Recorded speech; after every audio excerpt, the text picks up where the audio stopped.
Okay. Hi, everybody. Welcome to Living Strong. We are going to focus on the six pillars of lifestyle medicine for individuals living with gynecologic cancer. I'm Sammy Mansfield. I am a 20-year professional who has spent the vast majority of her career in some aspect of lifestyle medicine in cancer. Started off as an exercise oncology professional 21 years, almost 22 years ago, before it was kind of a thing that we talked about in cancer care space, and have really decided that although exercise, physical activity, function are important, I learned that they are not a solo option for individuals who have been impacted by gynecologic and other cancers. They need to be in conjunction with all of the areas of lifestyle. So I've kind of moved my career to expand and to really meet people where they are with all of the pillars in lifestyle, which you're going to hear about tonight. And my goal for you and our goal for this event is really to enhance your knowledge, to not only enhance your knowledge of what is lifestyle medicine, but also what is it not. Where do we have some of the science and the data, and where do we not? Because I do think there is often these things that come across that really connect with people's sort of hopes and fears that there's this magic opportunity to use lifestyle for something very specific in cancer. And what we know is that lifestyle should be used as an adjunct to medical advice. And we've really looked at the power of utilizing lifestyle in addition to conventional care and really enhancing not only the conventional care, but reducing some of the side effects that come from conventional care. So I think it's important to also state that we know that lifestyle is really about habits. And so we're going to talk about what are those habits, what are they not, and they're going to look very differently for everybody. And that's where we really want to make sure that we're enhancing your experience and helping open up your eyes to what is going to be the most accessible and the most interesting to you, because there is no perfect. There is no lifestyle medicine is a cure. I was healthy before and I had a diagnosis of cancer and I did something wrong or I missed something. It's really one of those things that I want people to understand that we bridge on wellness, which I define wellness as an ongoing, proactive way to live your best life. So, lifestyle is how we create wellness for our bodies and our minds. And like I said, it's really used to improve quality of life and potentially impact length of life. But again, it's not that black and white, but it is a really powerful tool. And so, we're glad you're here to enjoy this and information with us tonight. So, our agenda is going to be let's talk about what is lifestyle first, the role of lifestyle in gynecologic cancers. What do we know? What do we not know? Where's the science? Where are the gaps? And there's reasons for that. And I'll kind of talk through practical strategies. We're going to go through what are the pillars as you saw when you registered. There are six. We'll go through them.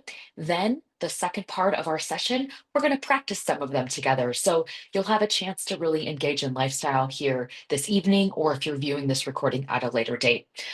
Then we're going to hear a personal story from one of our participants of her experience and how she's used lifestyle strategies for her experience, and kind of some ideas in what you can take away and then individualize to your experience. And as we mentioned, we will make time for a Q&A. I see my big arrow at the bottom. You should see a Q&A feature. This is where you put all of your questions. I want you to know that you should use this feature anytime a question comes up, whether it's small, simple, big, complex. Throw it in the Q&A, because if it's something that you're thinking about, I guarantee that another audience member today or in the future is thinking about it. And don't wait to put it in because we forget. Just put it in there. Janice is helping to manage those, and we'll make sure that we have time to answer those at the end. And anything we missed, we'll answer later as well. So all of them are important to us here tonight. So before we get started, I really like to set the lane with what is it we are talking about. So I have two key definitions. The first is, what is lifestyle medicine? Well, on a very like a very scientific perspective from the American College of Lifestyle Medicine, we utilize the top part of this definition, which is that lifestyle medicine is a medical specialty that uses what we call therapeutic or intensive lifestyle interventions to improve outcomes of chronic conditions, including cancer. Some chronic conditions, perhaps diabetes, can have a disease reversal, but we know that that's not the way that lifestyle is applied specifically in cancer. So instead, we really focus on the habit changes from lifestyle medicine that we can add or remove from our days, our weeks, and our lives. Also, I want to think about this as lifestyle medicine is habits that overall make a difference to our metabolic health. Metabolic health is just simply the health of all of the cells of our body. We have trillions of cells in our body. Some of those, as we know, are the ones that kind of go rogue, they get a little broken, and they can be the ones that contribute to a cancer diagnosis. However, we have cells that are not great cells running around our body that our body is processing through cleaning and replenishing. In fact, it's estimated that we replenish around 300 billion cells a day in our body.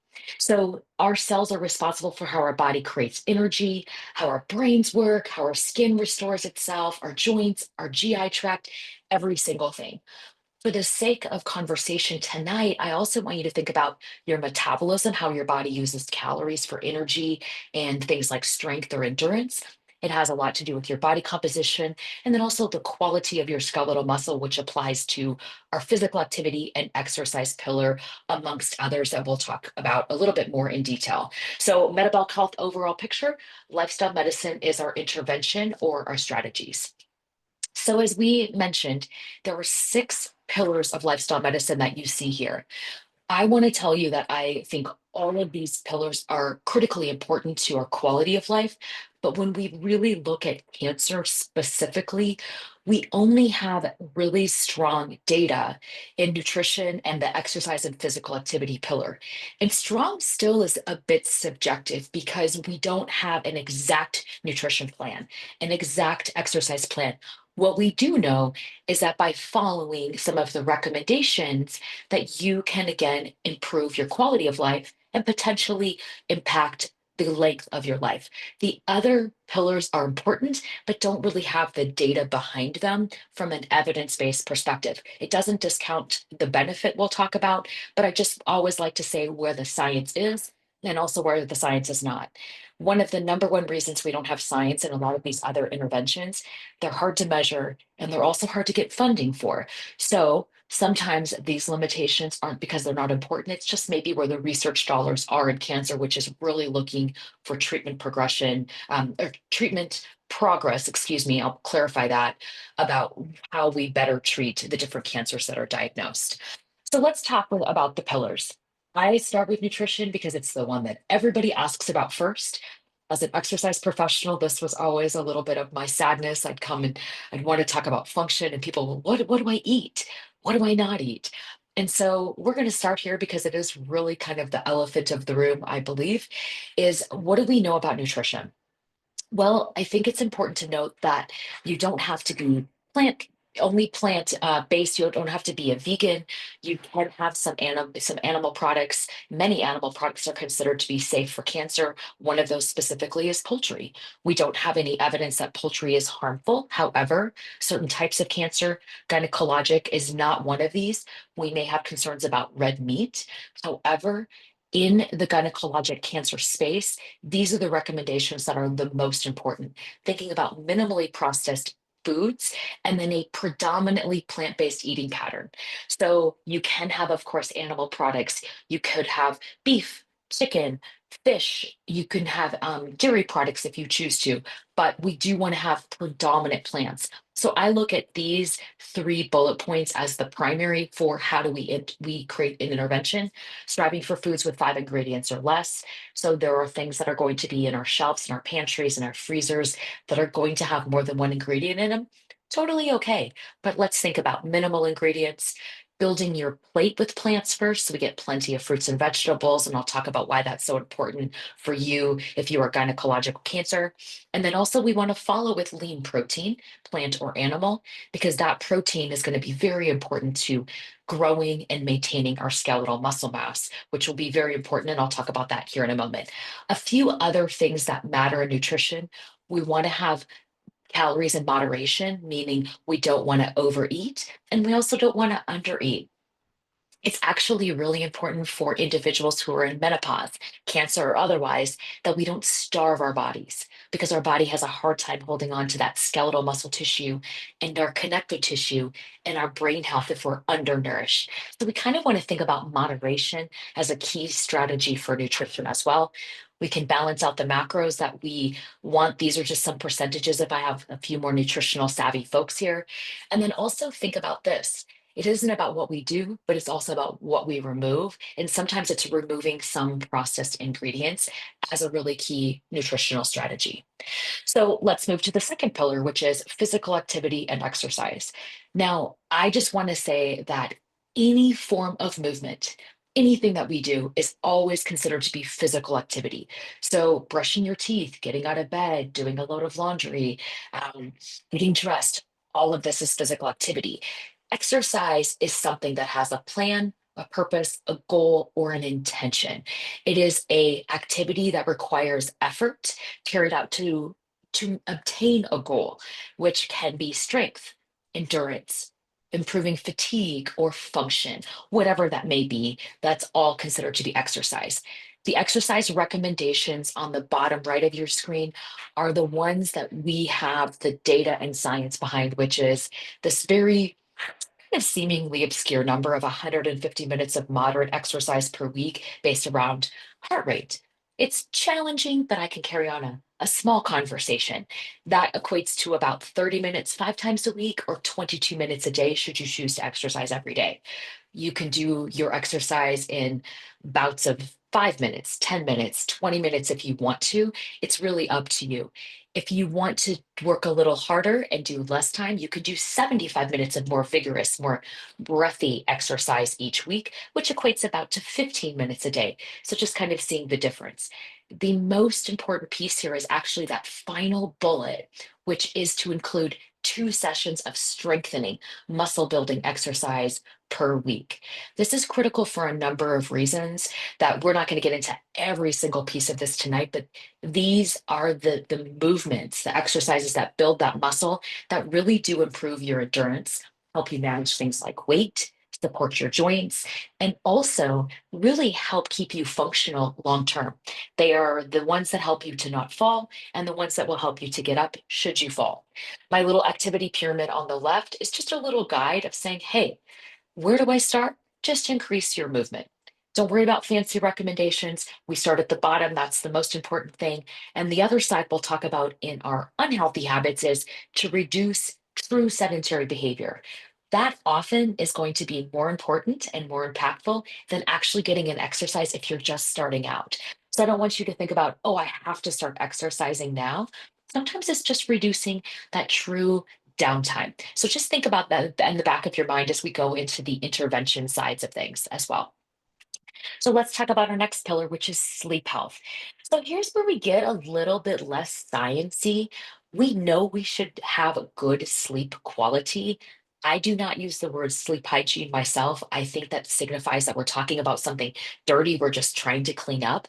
And honestly, sleep, especially in the cancer population or the caregiver population, really is a moving target. It is a target that sometimes I just don't sleep for various reasons.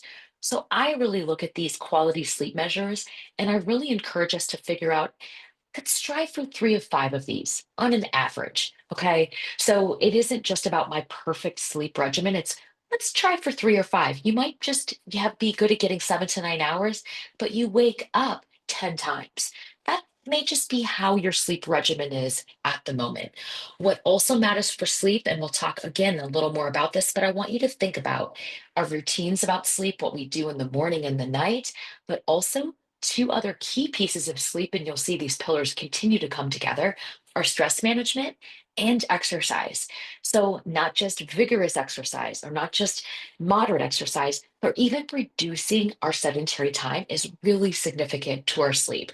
So, the greatest thing about the pillars, I believe, is if you work on one, you always get benefit in the other 5. And I think that's what makes lifestyle very accessible once we understand that and we have a few tools in place. So the fourth pillar here is going to be stress management. And again, this is one of those pillars that we know stress is bad, but also I want you to think about this in a different light, which is there are actually good stressors. A couple of good stressors when you start thinking about them. Exercise is a great stressor for the body. A good stressor of exercise help balance out our unhealthy or negative stressors. Completing a task that you've just been dreading. It could be as much as been just dreading doing my grocery shopping or my laundry, but getting it done when it takes maybe a little bit of willpower is actually considered to be a good stressor for our bodies and our minds. Sometimes having a family wedding or a big event can be a good stressor. It's a lot, but there's a lot of good that comes from it. And then also something like cold showers, just that moment of getting under cold water is actually a good stressor for the body for various reasons.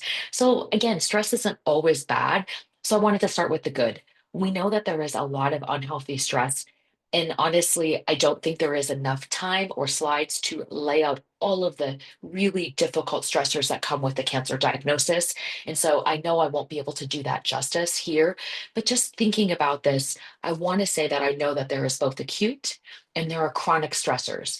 The most important piece I want you to think about with lifestyle is how do you respond when you experience unhealthy, negative, or challenging stress? Everybody responds a little bit differently, of course, and different stresses are going to do different things. But what happens when we experience stress typically is one of three general categories: we fight, we flight, or we freeze. So we may have emotional frustration, anger, impatience, that just that moment that you are like, where did my personality come from? We want to avoid. We don't want to deal with that. We can't make a decision. This is also a stress response. Or we freeze. We might do behaviors such as numbing, drinking alcohol, scrolling through phones on social media, just sitting down and watching TV, and binge watching a series, and even stress eating. And I want to tell you that these are not all bad. What I want you to utilize here is understand, are there triggers that drive you to one of these behaviors? And is there a way that lifestyle can help you better manage your stress so that these triggers aren't as necessary? And sometimes you can manage them in a healthy way for you, or you're watching TV because you're enjoying it, not because you're escaping. So I don't want you to think that these are always all bad, because they are absolutely not. They can be very powerful tools. Social connections is, I think, my favorite pillar, because I love to connect with people, but I also think it's a really difficult pillar. And I know that for the cancer community, there is something so powerful about putting groups together where individuals understand what it is like because you have had a similar experience. Maybe caregivers feel the same way. My healthcare professionals feel the same way. One of the biggest things about social connections that we know is the opposite. The loneliness and isolation is actually detrimental to our length of life, our risk of dying as cancer survivors. So, one of the biggest reasons I'm so happy you're here, even though we're just doing a webinar together, is you're here in shared community, learning new strategies together. I love this quote at the bottom. I take no credit for it. I found it somewhere along the way and I use it, which is, when I becomes we, illness becomes wellness. And I think that there is something really powerful about that, and why I'm really glad you're here to learn information and education and build these communities together. So the last pillar, which last but definitely not least, is unhealthy habits. We know as cancer survivors, as individuals, about some of these unhealthy habits. Some of us do these habits, some of us don't. I do know that the science and the data has showed us globally that alcohol and tobacco use is very high in gynecologic cancer, surprisingly. We think this may be attributed to the high stress that is often not recognized broadly. Obviously, support organizations such as, most of what we're doing here tonight have really powerful tools to support. However, we know that many people don't have access to this. So this is actually something that has very much hit my radar with unhealthy habits. However, I want to start at the top and talk about two other less healthy habits that we are starting to understand to be very impactful for the cancer survivor population. Again, all stages, all kinds. One of them is physical inactivity. So, this is the amount of time that you are at complete rest. This does not count if you are in your chair and you're stretching, you're lying in bed, you're doing a little bit of movement or breathing or just something mindful. It's just the time that we are spent being truly inactive is one of the most detrimental things that we can do for our energy, as well as things like our brain health, anxiety, depression, and things like that. So I always talk about the importance of getting moving. I kind of put a few snippets on here. We're going to go into these a little bit more in depth here in a moment. But this is what I mean when I talk about physical activity is move a little bit every hour. It's just the simplest thing that we can do. You can still watch your Netflix, but you would be moving as you're watching your Netflix. So there's a win-win there if you like to watch Netflix. I love the Great British Baking Show, so I assure you that I do enjoy some Netflix this time of the year. We also know that reducing our added sugars, specifically, we have had most research into the sugar sweetened beverages, but added sugars being less healthy for us. Largely, this is related to things like risk of diabetes, obesity, blood sugar challenges, issues with cognition. It isn't necessarily, nor do we know for sure that added sugars doesn't mean that we're fueling anything with your cancer cells. What we do know is that added sugars aren't healthy for your body and mind as a whole. So I want to make that distinction as well. We in the cancer world follow the American Heart Association. So you see this acronym here, AHA. That is for the American Heart Association. That is the organization that puts out these recommendations, which is kind of interesting when you think about it, because most of us, when we think about heart, we think about things like cholesterol or, a heart attack. We worry about things like, should we be eating eggs or bacon? But actually, we know that added sugars is very harmful for our heart health. And I think that's really important because as someone who has gone through cancer, if that is you here tonight, you know that your risk of cardiovascular disease is higher. So I definitely want to kind of share that information as well. And then, of course, we talk about alcohol, tobacco, and vaping, but really no amount is really considered to be healthy. However, again, occasional, I think for a social aspect, for if that's your choice, is appropriate. From an alcohol standpoint, tobacco and vaping is an ideal no if possible. And then also, I really encourage people to think about avoiding unnecessary prescription, over the counter medications, and us often, or also, I would add supplementation here. I will talk a tiny bit about supplements tonight. We probably won't get into a lot of this, but often we take over the counter medicines. The most common one that I see in the cancer space is things like, over the counter pain reducers, things like anti inflammatories, or we talk about NSAIDs. So you think about Aleve or ibuprofen, and they have use, but often, they also slow down our muscle repair, and they're really hard on our connective tissue. Two things that are very concerning for you if you have gone through gynecologic cancer. So just keeping front of mind when we take some of these, if we can avoid them at all, that would be an ideal scenario. So I want to pause and kind of say, what do we know about all of these lifestyle pillars that I've just highlighted for you today and gynecologic cancer? Well, I will tell you that we know a lot and we also don't know a lot. We know that nutrition, exercise, and overall healthy body composition, not just scale weight, I want to be very clear here, but overall body composition are evidence based to be beneficial. However, there is not an exact recommendation on any one of those pillars. And in weight management, we talk about BMI and weight, but quite frankly, those are still numbers that we've sort of guessed at that really are not black and white. So I just want to be very clear. But what do we know about actual strategies that have impact? Well, we know in gynecologic cancer that eating more fruits and vegetables is really important and beneficial. Seems really simple. However, we know that most of our patients are not eating enough fruits and vegetables, so that's a great strategy. Reducing highly processed foods, added sugars, we talked about that, and I'll give you a couple of really fun tools to make this a little bit more fun. Of course, consuming adequate protein to support that muscle from the exercise and physical activity, specifically the resistance training, reducing physical inactivity. Of course, we talked about incorporating resistance training and then striving for a healthy body composition. out of all of the science that we have had, this is all we really know that we can say these are important.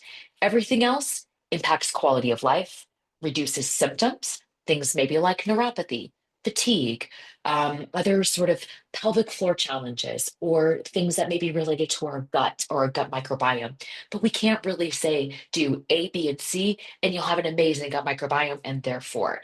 So I think that's really important to say of what we know and also what we don't know. A lot of this we know and is kind of in our heads, but I want to reiterate that focusing on a lot of these strategies are really the most important tools to give you bang for your buck when you can do them consistently. So I want to go ahead and pause for a second. Janice, do we have any a Q&A that you would like me to answer at this time? It's okay. Yes, there are a couple. Okay. So Joan asked, as a non-meat eater for Mm, 40 plus years, I try to add beans and seeds to my diet as much as possible, but I great. worry that I don't get enough protein, especially now that I'm 65 plus. Which as we age, we need more protein. So I love that you Mhm. do beans and seeds, of course. Seeds are going to be a little more under the fat category. They have protein in them. But interestingly, if you eat lots of fruits and vegetables, as an example, 1 cup of cooked broccoli has 5 grams of protein. An egg, if you're an egg eater, has 6. So sometimes actually we get protein from things that we don't really realize. In addition, there are, really important reasons to add things like tofu, edamame, whole soy products, and the phytoestrogens that we now understand to be safe and beneficial. But quite frankly, I think it's very reasonable, and I do this as well in my diet. I do add I'm not a beef eater. I will eat a little bit of poultry, but I supplement with protein powder. And I personally prefer a plant-based protein powder. I mean, there are dairy options, but that's one thing that I supplement with. I should also probably add before I go just to protein powder, things like cottage cheese, if you're open to dairy, Greek yogurt, really great sources of protein. I think is there's a lot of options that exist out there now, but I do really think sometimes the simplest thing is to buy a high quality protein powder and utilize that as a bookend, either in the morning or the night, ideally the morning for women, to get enough protein, because to your point, it is very important as we age. Great question. And she clarifies or adds Oh, further yeah. that she does prefer to eat food rather than protein powder. So Yeah. she's curious about creating complete proteins from non-animal sources. So it's a great question. I will say that plant-based proteins from the amino acids that are contained them in them are considered to be incomplete. They don't have all of the amino acids that the body needs. That's why for individuals that are veget or vegan, not vegetarian if you do dairy, but vegan, they need to supplement with B vitamin. However, if you are going to utilize some vegetarian products, then you wouldn't have to worry about that. But there's still going to be some gaps in your amino acids. So my recommendation for people is try to diversify. Um, would you please clarify if you consume dairy? I'm with you. I think it is food as possible, but dairy can be a good one if that's a choice of yours as well, high quality dairy. Um, and then also thinking about things like a grain like quinoa can be a really great alternative to, say, rice, because it's going to have 5 to 6 grams of protein versus no protein as well. So I think that that would be a key one. We can add some protein tips also at the end. I have a few resources of that. So, Okay. any So other comments on that question, Janice? she just said yes, dairy and some seafood, and she thanks you for your information. Yep. Greek yogurt, cottage cheese, two of my favorites. Yes. I have a Okay. cottage cheese brownie recipe. I'll share it. It's very popular. And All so right. with seafood, how much protein is in seafood? Great question. Of course, it's going to depend a little bit on the type of seafood, but as an example, if you utilize perhaps like a coho salmon, which is going to be, a salmon that's not farm raised, a salmon that comes from the wild, about 4 ounces of that salmon is going to be around 23 to 24 grams of protein. So you're going to get equivalent protein from seafood, things like shrimp and shellfish, tuna, any kind of whitefish, tilapia, cod, whatever, is going to be about the same protein equivalent as most poultry. What's great about most seafood is that it's going to be very lean. We don't have to worry about saturated fat. And in fact, something like a coho salmon that is going to be a little bit of a fattier fish has good omega fat or healthy fat in it. So ideally, when we think about nutrition and we're going to add animal, we think about that kind of pescatarian diet, which does include seafood and dairy products as our staples of protein. I mean, poultry is considered to be safe. However, is not really considered to be kind of that anti-inflammatory side Mediterranean type diet that we have really studied the most. Okay, sounds good. I Yeah. suppose the fat content changes when you dip everything in butter, though, and heavy cream.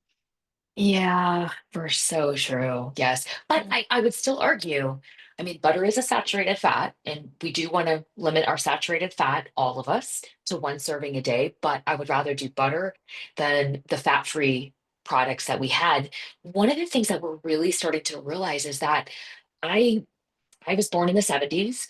I remember the fat-free cheeses and the fat-free everything and the Snackwell cookies. And what we're really starting to understand is how detrimental that has been to our overall health. Not our cancer risk exactly, but obesity, which we know can increase or elevate our risk of cancer and many other chronic diseases. So it again isn't causation, but there is a correlation here. And we didn't know. We all thought, oh, no fat must be Mhm. great. And now we're starting to understand that there is importance of having fat. So again, I would prefer someone use olive oil over butter, but I would still prefer them to use butter over fat-free spray. So it's kind of weighing out this for priority. And also, when you eat the foods that have something like a tasty olive oil on it, like a little drizzle on your greens, you're going to get a great experience of feeling very satiated. And there's something really beneficial in that when we're eating for pleasure. And so I think that sometimes we're scared to eat that way because we're worried about our weight, we're worried about our body composition, but our body needs to have food as a signal. And it is a really a powerful tool. We need to have enough calories to fuel our muscle, our digestion and everything else. So that's why I kind of say that the dominant pillars of this really are going to be nutrition plus exercise because we can eat great, but if we don't use our muscles, we cannot grow that skeletal muscle that we need that's going to help us from falling or like I said getting off the floor should we fall. But also these muscles help us do things like laundry, get groceries, put our shoes on. So I want to think about muscle not as that aesthetic but a form of function and especially energy. Cancer related fatigue is the most prevalent side effect broadly. The number one tool for cancer related fatigue is exercise. And so I want people to really realize how important it is. What kind of exercise? We'll get into some options, but just simple exercise, nothing too crazy, but just something. And I think it is really because of that skeletal muscle. So no, great questions. Yeah. Is this a good time to talk about any of the sugar-free foods as Mm. well as organic versus Yeah, non-organic? you know what? Let's definitely, we're here. Let's talk about it. I really want to say this. When you look at sugar-free foods, so nutrition labels, for those of you that have not kind of paid attention to nutritional labels or just really saw the difference, about 3 years ago, I got really excited that the FDA actually did something about our nutritional labels in the United States, which was to create a space that says added sugar. Added sugar, interestingly, as an example, there is no added sugars in honey. There is no added sugars, of course, in fruit. You'll see added sugars perhaps in a cereal, maybe not. You can quickly see what added sugars are in a food. Now, there are sugar alternatives out there, some of them, as an example, stevia, monk fruit, erythritol, I think I'm saying that right, that are non blood sugar impacting sweeteners. My take on it is using them in moderation. I personally don't use very many of them. However, I believe if you want to cook something, you want to bake something, you want to make something that has that taste of sweetness, I think that they have a value if you're really trying to be very particular on calories. But when we're thinking about it, go back to processed ingredients, and they are processed. So the argument is honey better than monk fruit because there's no calories? I would say that I would really lean on using things like honey or pure maple syrup if you're, in that part of the country, because you're at least getting nutritional value. I know we don't have science that says, oh gosh, every, sugar-free food is terrible, but most foods that are sugar-free or low sugar have other things in them to make them shelf stable and tasty. So, same thing with fat free, now it's sugar free, like sugar free chocolate, as an example. So, again, moderation, there's not a cancer risk per se, but you're not getting food and you're not getting nutrition.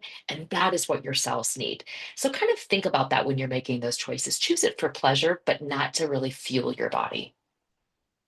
Is that Mhm. helpful? Yes, very good. Okay. All All right. right. Anything else? No, not at this Okay. time. Thank you. All right. Yeah, perfect. All right, we're going to keep moving forward because we want to make sure we have time for everything else at the end. So let's talk about the intervention. So I really believe the biggest mistake we can make is think, okay, I'm really excited about this information. Like nutrition is power, exercise is power, and I just have to be like perfect, hammered out on the recommendations. And then after a week, it just doesn't fit into my life, my time, my body, my energy, and then it disappears. So, one of the strategies I want to give you tonight is as we're looking at these pillars, you have this great choice to say, I want to do a little, I want to do more, I really want to prioritize this, or maybe I'm not ready for this. So you get to choose what I call your daily dose is of these strategies. So let's start with the side of on the left-hand screen. This is a little acronym that I came across that puts what we call our happy hormones, our neurohormones, into one little tool that the acronym means dose. So we have four neurohormones in our body. We all tend to know endorphins, and we think everything in endorphins is exercise. And I'm going to actually debate you on that because not everything about exercise is endorphins. That's not the only way to get endorphins, okay? But let's kind of pause and start with the top. So, dopamine is the neurohormone we produce in our body when we do a task, when we complete something. We also get dopamine hits when we get a notification on our phone, somebody messages us back, somebody sends us an email, somebody likes something that we post on Facebook or Instagram, or shares something with us, we get a little hit of dopamine. Dopamine is a lot very science driven in things like casinos. Also, dopamine is really understood in addictive foods. That pleasure that you get, that salivation in your mouth when you think about your favorite treat, that's actually dopamine. So one of the things that I tell people about processed foods is they drive our dopamine and we don't even know it. That's why they're so addictive. Okay. So that's just something to think about. So I'm going to give you an idea. When you think about dopamine, think about creating a strategy. I love task lists. If you leave today and you think, I'm going to do this one strategy and exercise every day for a week, write it down and check it off. And that's your hit of dopamine. So think about using this in a way that's healthy lifestyle, not to just avoid unhealthy behaviors. The second neurohormone is oxytocin. We get this from doing community, shared community, smiles, hugs. It's called the love hormone. We get it from being here with people that we relate to. That's really oxytocin. This is why there was a lot of depression and anxiety, but mostly depression with COVID, because we lost that connection. So that's just something to think about of why community is so powerful. Serotonin is actually the one that helps regulate our mood. We know that if somebody is having depression, there are medications that treat depression that actually change the serotonin pathway and enhance in our brain. To get serotonin, this is actually one of the best tools is getting time in nature, getting sunshine, getting light. It doesn't have to be anything really extensive, but that's a way for serotonin. And then yes, endorphins do come from exercise, but you also get endorphins from learning new things. So if you come to this webinar and you think, I've learned something new, you're getting endorphins. So I just want you to think about there's other ways to get endorphins that are healthy, that are not necessarily exercise and certainly not like burpees or running. So think about that as we kind of, continue our conversation. So strategies. As we do strategies, I'm going to give you three little areas. You could do a little sip of a strategy, a moment to minute, what I call the self-care bath, which is sort of a regular, maybe minutes to hours of your day or your week, not every day, or full immersion. I really want to follow those recommendations. That's my priority. So you get to decide for each intervention. So when we think about whole food, plant predominant nutrition, if you're thinking about this from a sip, it's adding one serving of whole food as a snack, any serving of whole food. You can see plenty of options here that can go into proteins, fat, carbs, portable, non-portable, whatever they may be, but it's just thinking about one whole food. Not worried about the macronutrients, just a whole food. Maybe you want to take this a little deeper and make one daily meal only on processed foods. This can be something you pull out of your freezer. It doesn't have to be fresh and unfrozen, but it's something that you can think about in how you're going to put a meal together. Or if you're looking to follow a full plan, we talk about Mediterranean eating, but 80% of the time there is not data that supports 100% unprocessed everything, five ingredients or less foods to be that significant to life. So I always give people the 80/20 rule because you might be traveling, you might be tired, somebody might bring you something, you just want the birthday cake. So we really feel that 80/20 is the way to go at the most. If you go 90/10, great, but this is really where we're starting to see the most compliance in our nutritional diet. So I'm going to highlight protein just for a moment because I do think that it is one nutritional component that, especially when we start thinking about fruits and vegetables, that is underutilized. We know that protein is important for our muscle mass. That is important for metabolism, and it keeps us satiated or full or satisfied. The piece that I want to sort of throw in here, we won't go in depth unless there's specific questions, is that protein triggers something called GLP. GLP is what everybody is talking about when we know about those weight loss medications. They are called GLP agonists, so they produce the satiating hormone. Most of the weight loss medications and really do create appetite regulation. That is their job at the cost of losing muscle often. But when people are like, I don't know if I want to do a weight loss medication, I can't get a weight loss medication. I'm somewhat happy that that's not truly the first strategy because I believe that we can make really solid headway with good nutrition strategies. So, protein, when you're thinking about healthy body composition, is really critical. How much? These are some recommendations of zero point 0.8 to 1 gram per pound of ideal body weight, or balancing out your carbohydrates and protein. And again, we're not going to go all in depth on this, but for anybody that has more questions, I'd be happy to answer this at the end, should there be interest as well. Now, should we make nutrition fun? Absolutely. So I have discovered this app called, I call it Yucca. It might be Yucca. I'm not sure. It's a free app where you scan the barcode on a food and it rates it with this poor, good, excellent qualities, right? You can see the colors and the number out of 100, predominantly based on added ingredients. So, one of the things about this app, it can be a really great tool if you're like, my strategy is just to reduce processed foods. This is a great way to go to your grocery store or your pantry and start understanding what is in the foods that I'm using as a way to make choices. Nobody has time to go into the grocery store and spend an hour in the cereal aisle. So, this can be a really good free tool. It does also evaluate skincare, which is kind of interesting if that's something you are also interested in, but that is what it is the most known for. It does not evaluate protein, which is kind of an interesting nuance here, but for processed foods, it's great to really scan anything that has a food label. And like I said, I don't get any, there's no advertising, completely free. They don't harass you. So I definitely think it is worth the investment as well. Now, I do know that some people are like, my spouse hates it because I can't have any red foods anymore, but I will leave that all up to you to decide how you're going to use it. So, for exercise, we talked about 10 to 22 minutes of daily exercise plus strength training. There's a couple of great ways to do this. One is just adding a minute of movement when you wake up. This wakes up our joints. It's actually really good for our sleep cycle, our stress, and our mood, and gets our body going. I also really want to encourage you for taking opportunities to exercise outdoors. Now, I live in Denver.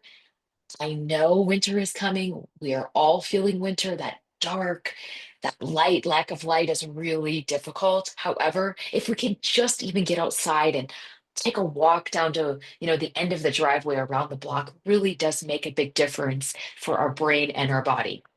Now, one of my favorite exercise strategies is called the Tabata, which is when we incorporate any kind of exercise into an interval training type fashion. What's great about a Tabata is it typically gives you a little bit more of that high intensity exercise, but it doesn't necessarily mean that it's going to be vigorous. Since we've all been sitting, we're going to quickly do part of a Tabata together, and we are going to do this completely in a seated fashion. So I'm going to back up so you guys can see me. Everybody can see me. I've got my little timer on my phone. So we're going to just do a chair march. Okay.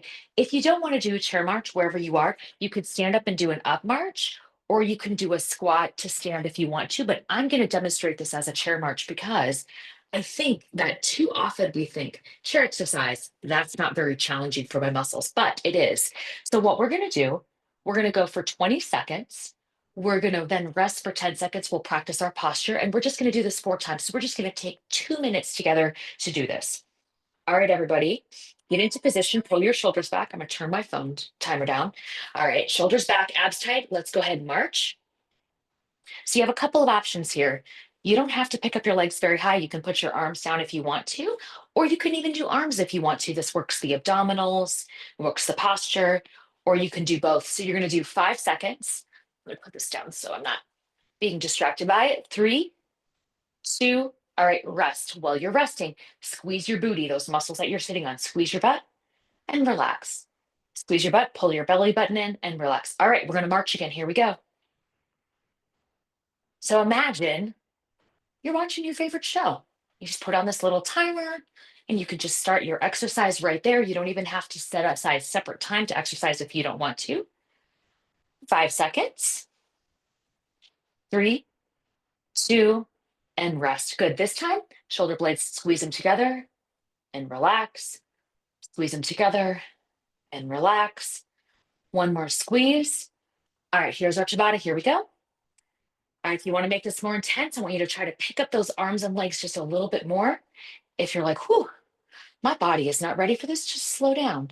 Take those arms out, lower your knees. You do whatever feels good to you tonight. If possible, try to have tall posture. That's most important. And rest. From here, roll those shoulders back. Now forward, big breath, and back. One more time forward. All right, last time. Here we go. 20 seconds. Make it your best. Take a couple big breaths. Good.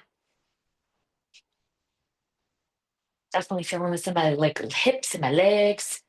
Good job. 5 more seconds. Three, two, and rest. All right. Great job, everybody. See, you all did exercise. I'll put my phone up. I did not warn everybody that we were exercising. So a full Tabata is actually 8 rounds, which takes 4 minutes, but we just did two tonight, and you probably just feel just a little more energetic doing that. So I think this is a great tool that we can do anytime and anywhere. Now, if you're really thinking about exercise as a strategy, I want you to prioritize resistance training because it is the most important. And I really want you to think about 30 days as a window. There's so many amazing things that happen in the body and the neuromuscular system in 30 days that rather than think about a week and doing, 30 minutes a week or 30 minutes 5 times a week, do 5 minutes or 2 minutes a day, but try to do it for 30 days. You will get more benefit in shorter little sips of exercise than if you do one big session and then you don't exercise for weeks or months as at a time. So I want you to think about that. Okay. I want to move forward a couple of these things so we don't run out of time. So I want to talk about stress management. Like I mentioned, look for positive stressors. Do little things that you can do. Learning something new, researching something interesting can be a positive stressor, but I really love the power of breath work. And it took me a long time to get really excited about breath work. I am not a very consistent true meditation person from some terms, but I do practice regular breath work and I find it to be very meditative. So, a couple of strategies. There's so many different ways to breathe. I want you to try these with me. If you're feeling stressed and you need relaxation, I want you to just inhale and then let's take a really long exhale. So, here we go. Inhale again. Sorry.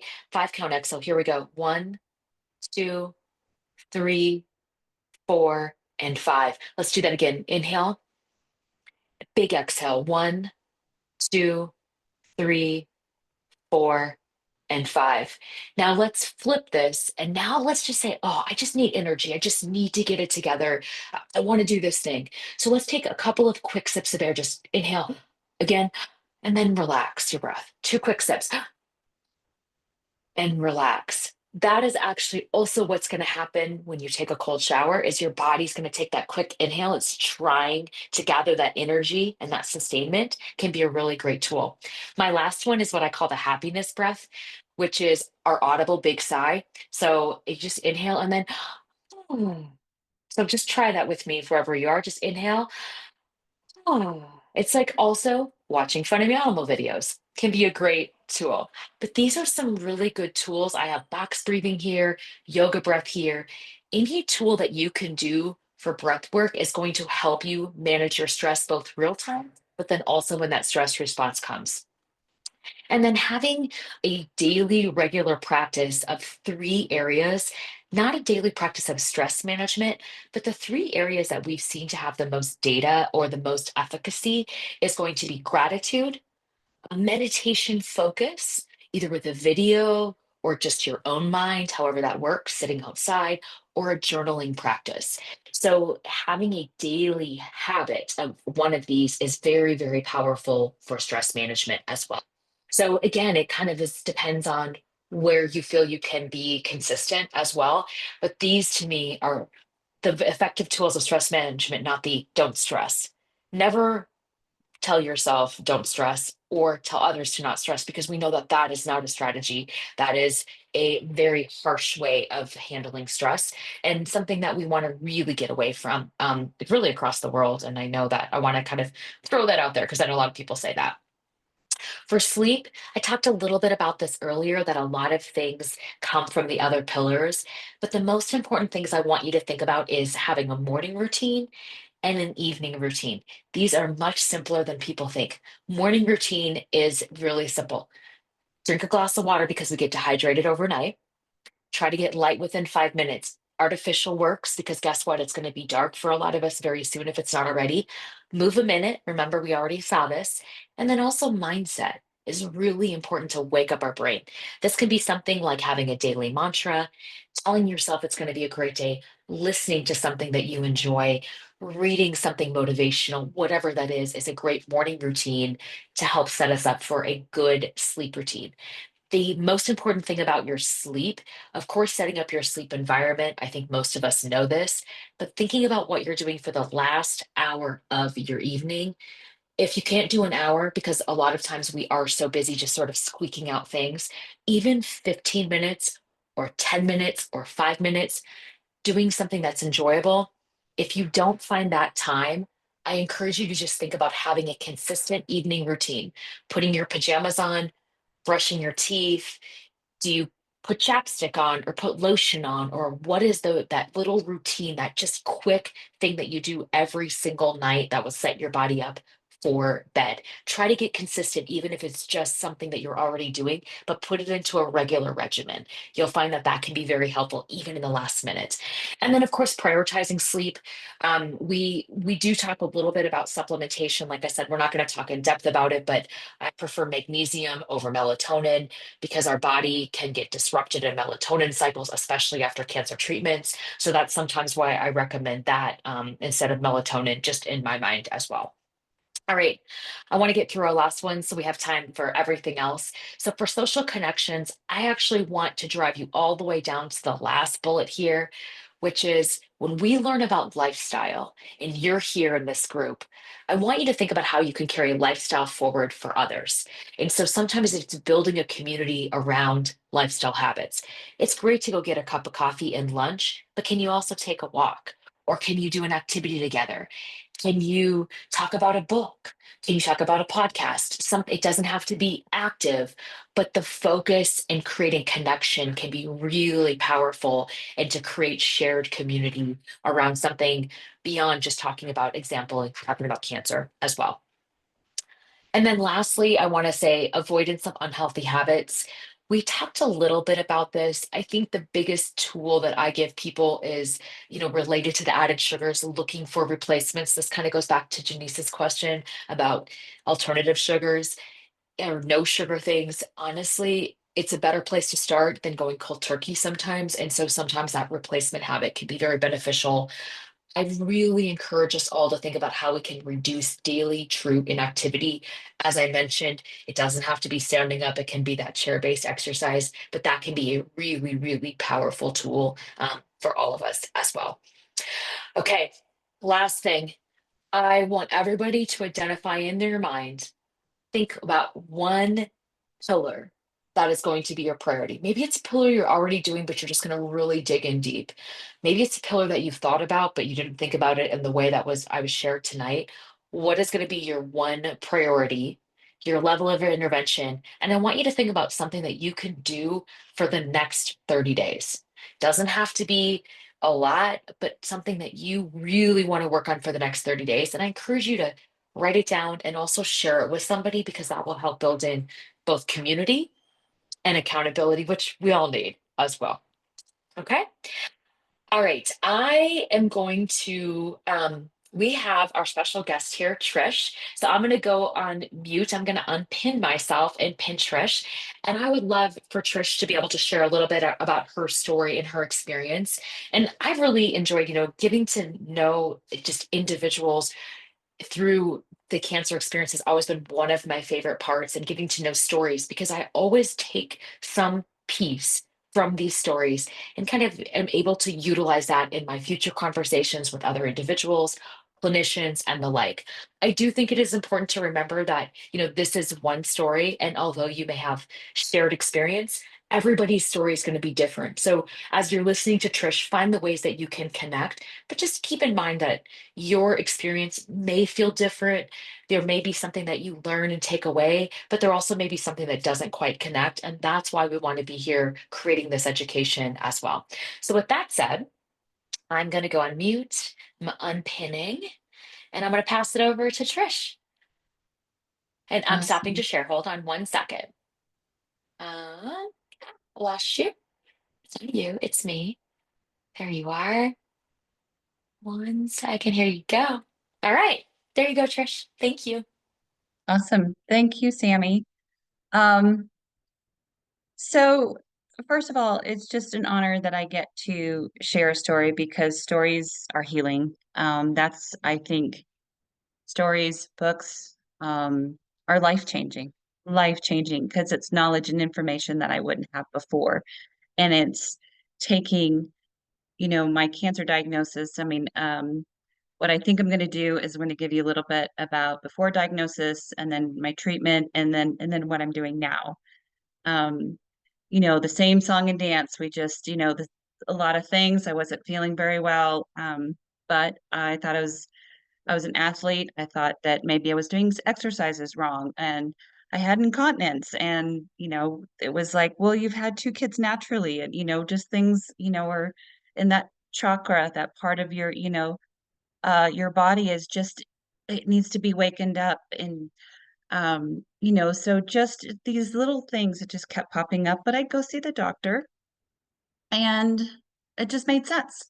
Went through my history. My mom had early menopause, and as we know, a lot of the ovarian cancer symptoms mirror menopause. And so everything just kind of made sense.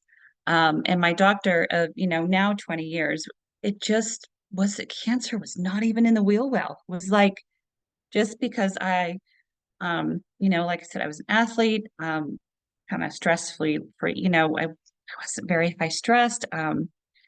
but I was a new mom. I have a 15-year-old now and a 12-year-old.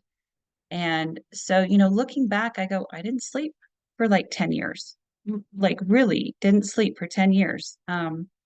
And what I was doing exercise wise was too much for me. And you're going to hear me say this, it's test, assess, address. And so things that I were doing that thought were healthy, it was too much for my body, for me personally. And so when I first got diagnosed, my doctor of now 20 years had sent me down to a specialist of ovarian cancer. But before she had sent me down there, she says, I want you to read this book, and it's The Metabolic Approach to Cancer. And Sammy touched about, the metabolic um, aspect of all these habits help. I just think that, you know, as I've gone through this whole journey, I haven't really done standard of care and integrative. I've done both. I've done where they've just complemented each other to where I can thrive and through all this. So, during treatments, like I fasted the day before, the day of, and the day after. It really helped. One, the chemo worked better. My symptoms were reduced. I mean, I was not doing cartwheels by any means, but I was not hit as hard. And a lot of the other things that I did during treatment was I moved. I got this great piece of advice. It just says, move every day. So I did. And even if my movement was to the bathroom and back, sometimes that's just the amount of energy that I had. That's what I did. So I moved when I could, and I rested when I wanted to and needed to. And I got out of this space of like, go, go, go, go. I got to do this. I got to do this. And really was accepting where I was in that space because it's stunk. I mean, I wanted to be out there doing and going and running and volunteering. And I was, room mom, and I was opening up a new school. And the world just said, you know what, you have got to stop because I put everything into my healing. And so, it was just a matter of just really stopping and going, okay, what is it that I need to do? And I've learned now, just as I love analogies, and it's just like if you like take an orchestra. So like I'm the conductor, our body, things are an orchestra, and sometimes things are out of tune. And that's like metabolic health. We want an harmonious with mental health, spiritual health, and physical health. I was kind of out of sync in many different ways. And so when I talked about testing, assessing, and addressing, like the way that cancer came knocking on my door is very different of how it would be coming knocking on your door. If you're here, if you're a caretaker, if you're here, if you're in cancering process, or just for knowledge bases, but it's very specific of how it came to me. So how I work backwards, I have to figure out my balance of how I can figure out where I need to find that harmonious balance, where I'm out of tune, where I need to tweak things, but not all at once. Just like Sam was saying, just these little steps, and making sure that my care team knows what I'm doing. I was very, very, very fortunate that all my caretakers and doctors, like I say, they played nicely on the playground. Because sometimes you get conventional standard of care and you maybe get integrative, and it's like one camp or the other.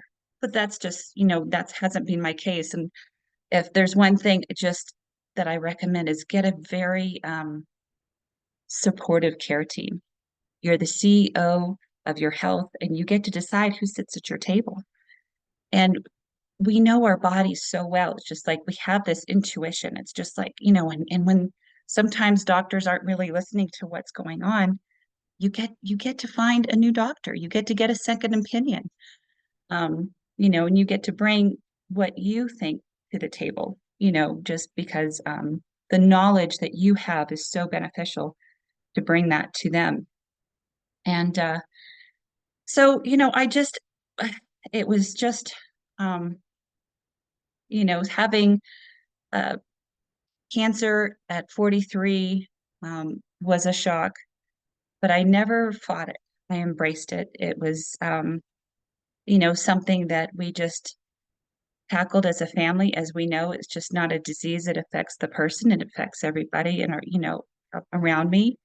When I found, you know, now Colorado Gynecological Cancer Alliance, before it was COCA, but now it's a bit of a tongue twister, but I'm getting there.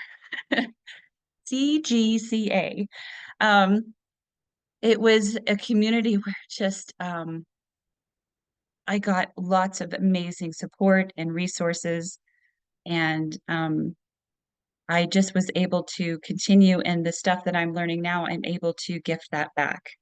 Um, a lot of the things that help my harmonious orchestra go is, you know, I get to know where my food is coming from. You know, think of like, you know, all this talk about food. One of the main things that I'm learning now is just know where it's coming from. You know, we go to the grocery store, like, where's the soil that it's growing from? Like, is it from regenerative farming? Is it organic? Is it, um, you know, sustainable? You know, how, you know, if you are eating animal protein, you know, how are those animals being raised? You know, and there's a lot of ways to find ways to go about finding regenerative um, type um, food, you know, vegetables that are not loaded with pesticides and glyphosates and things of that sort. So yeah, just know where your food comes from. And a lot of things that I just, you know, I'll just give you like my day in the life, because now that I'm in this space where I've been no evidence of cancer for about a year and a half. So I was diagnosed in 2019. Technically, I had three reoccurrences. I don't think it ever went away. So um, I don't think I was ever in remission. And I know now that I'm either saying either it's dormant, it's sleeping, and my body's in charge, or, you know, when things get out of balance, then that cancer starts going, then that cancer starts getting involved. And that's when, you know, the testing, assessing, and addressing, how am I feeling? How am I sleeping? Where am, you know, just really staying connected with my care team and just making sure that, you know, we keep a close eye on like, what are my labs saying? How am I feeling? What's, you know, just really testing and assessing and addressing, because things are, it's like always moving. And if something doesn't work, it's like a recipe, change it up and then see what does work. Um, but like in the morning, I wake up, I make my bed, I brush my teeth, I go in the sauna, I do my meditation, I drink my hydrogenated water, my apple cider vinegar, lemon water, I go for a walk, I do my yoga, um, and then, you know, I do things like I get some work things done. And then throughout the day, as I'm going, you know, I'll take another walk in the afternoon, or in when I do walk, I don't walk with shoes. I'll do some grounding. So that's a lot of that, you know, where, you know, Sammy was talking about the the serotonin, you know, where you get grounding. Um, and like when the sun goes down, after the sun goes down, I put my blue blockers on, and that'll build up like natural melatonin without taking supplements. And in the morning, you know, getting that natural sunlight. So I wake up, I try to get the sunlight first thing, not blue light, not turning on screens or anything. And you know, I do intermittent fasting. So, you know, a lot of my meals I get 30 grams of protein. I try to get 30 grams of good protein for my first meal. And what's great is, you know, sometimes you're like, oh, you know, I kind of want, you know, that treat. Maybe have, you know, these kind of little fun hacks that I do. I might have apple cider vinegar 10 minutes before I have a meal, then I'll have my meal, but I'll start with like the good protein and the fat and the fiber. And then I'll probably have, you know, if I wanted a sweet potato or something like that, or something that might be higher in carbs, I'll have that at the end, because my body's just like, I'm processing the protein and the fat and the fiber, and I'm not getting these glucose spikes. So that's kind of how my meals are. I've been fasting so long that I need to learn how to unfast, because I usually just but that's just me personally. Um, Things that work for me that, um, you know, and I don't know if I said this before, but it really is, you know, you're your own symphony, your own orchestra. What is going to work for my orchestra is going to be very different, because things that might be out of tune for me might not be out of tune for you. And then at the night, I just know that I just go to bed around the same time, and I have an eye mask, and then, just trying to get that restorative sleep and trying to wake up at the same time every day, even on the weekends. And just so having this, so as we have the lunar cycle and we have the monthly cycles and we have seasons, we have these cycles that are all around us. We have to have like this cycle of how we go to bed and how we wake up, and then just the process of the day. I also journal, I meditate, do visualizations, listen to music. And one thing that I do not do anymore is overwhelm. I do not do overwhelm anymore. I'm more aware of my body. I'm just like, because I used to go, go, go. And I'm like, I'm fine. I'm fine. I'm fine. It'll be fine. But before diagnosis, I was in a stress state. I didn't think I was, but I really was until cancer came and it made me physically stop. I'm like, oh my goodness, like I really was in a stress state, but I didn't realize it because it just became my new normal. And it just took cancer just to have me physically stop and just go, be aware of what my body was trying to tell me, and being aware of just, I didn't have to go. And there's so much strength in stopping and resting because if we're, the cycles, there's the sun comes up and we can go, and then there's a time for rest. It's just normal. It's human nature. We need to rest so that we can recover, so that we can be our best selves. Um, Hey, Trish. yeah. Um, can I pause you for a second? I do want to say one of the things that's really interesting about this, I'm actually going to unpin you really quick. I think I'm pinned.